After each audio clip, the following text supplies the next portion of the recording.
Welcome to The Last Breakfast. Please enjoy the video. You'll start by confirming prerequisites. The Xbox app installed, logged into the same Windows user as Steam, and the Xbox app path known. Once done, open Steam and choose Add a non-Steam game. Make sure to select Browse and navigate to the Xbox app executable you located earlier. This is the essential first step because Steam needs a target shortcut to launch. This gets you into the Steam library quickly, so you can apply controller configs and overlays. Now that the Xbox app appears in your Steam library, you'll adjust properties to ensure it launches the store or a specific game. Once the shortcut is selected, right-click it and open Properties.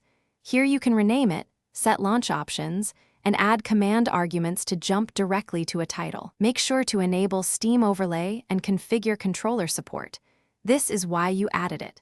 Steam features like controller mapping and overlay won't apply unless these options finish. By testing the shortcut from Steam, you should see the Xbox app start and be able to launch games.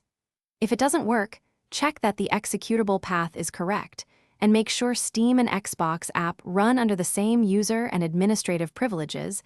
Mismatched permissions often block launches. If overlays or controller support still fail, try adding compatibility flags or reinstalling the Xbox app. One quick troubleshooting tip: run Steam as administrator and relaunch the shortcut to resolve permission conflicts.